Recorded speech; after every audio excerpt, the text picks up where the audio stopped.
নমস্কাৰ, অষ্টম দৰমহা আয়োগ সম্পৰ্কত শেহতীয়া কেইবাটাও গুৰুত্বপূৰ্ণ খবৰ আহি পৰিছে। অষ্টম কেন্দ্ৰীয় দৰমহা আয়োগৰ জাননী 2024 ভ্ৰমণৰ বিৱৰণ। অষ্টম কেন্দ্ৰীয় দৰমহা আয়োগ 2024 চনৰ 1 জুনৰ পৰা 4 জুনলৈ জম্মু আৰু কাশ্মীৰৰ শ্ৰীনগৰ ভ্ৰমণ কৰিব। উদ্দেশ্য: কেন্দ্ৰীয় চৰকাৰৰ বিভিন্ন সংগঠন, প্ৰতিষ্ঠান আৰু ইউনিয়নসমূহৰ সৈতে মত বিনিময় কৰা। আবেদন প্ৰক্ৰিয়া: যিবোৰ পক্ষই আয়োগৰ সৈতে আলোচনাত বহিব বিচাৰে তেওঁলোকে 16 মে' তাৰিখৰ ভিতৰত আয়োগৰ অফিচিয়েল ৱেবছাইটত তেওঁলোকে স্মাৰকপত্ৰ দাখিল কৰিব লাগিব।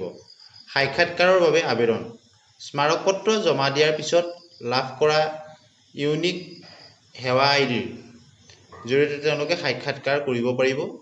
আৰু ইয়াৰ ভৱিষ্যতৰ আঁচনিও আছে। আয়োগে পৰ্যায়ক্ৰমে দেশৰ অন্যান্য ৰাজ্য আৰু কেন্দ্ৰীয় শাসিত অঞ্চলসমূহৰ অনুৰূপ সভা অনুষ্ঠিত কৰিব।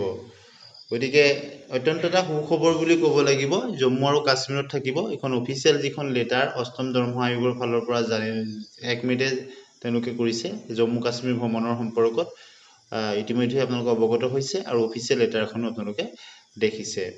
এতিয়া আমি অষ্টম দৰমহা আয়োগৰ অন্য এটা বিষয়লৈ, য'ত চৰকাৰী কৰ্মচাৰীসকলে লাভ কৰিব পাৰে 5 লাখৰ পৰা 14 লাখ টকা পৰ্যন্ত এৰিয়াৰ।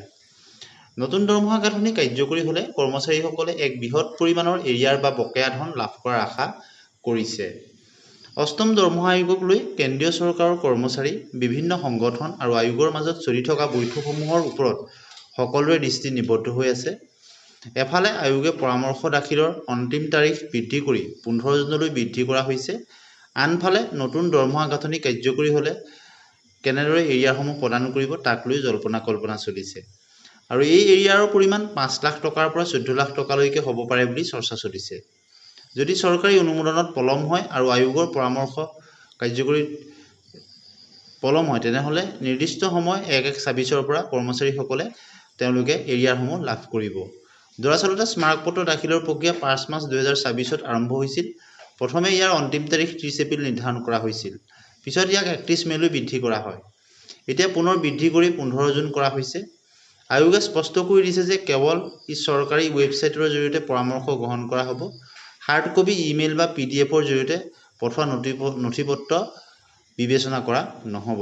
গতিকে কৰ্মচাৰীসকলে এৰিয়াৰ আশা কিয় কৰিছে? সাধাৰণতে কেন্দ্ৰীয় দৰমহা আয়োগৰ প্ৰতি 10 বছৰত এবাৰকৈ কাৰ্যকৰী হয়। সেই অনুসৰি অষ্টম দৰমহা আয়োগৰ পৰামৰ্শসমূহ 1 জানুৱাৰী 2024ৰ পৰা কাৰ্যকৰী হোৱা বুলি ধৰা হৈছে।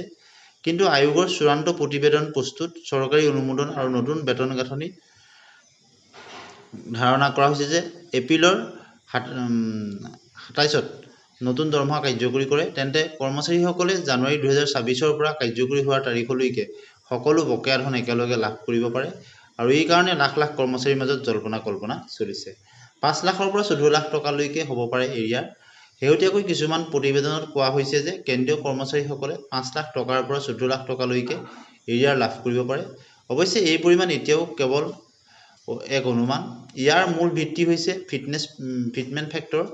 ফিটমেণ্ট ফেক্টৰ হৈছে সেই গুণক বা মাল্টিপ্লায়াৰ যাৰ ভিত্তিত পুৰণি মূল বেতনক নতুন বেতনৰ সৈতে ৰূপান্তৰ কৰা হয়। ভিডিঅ'টো শেষলৈকে চোৱাৰ কাৰণে ধন্যবাদ।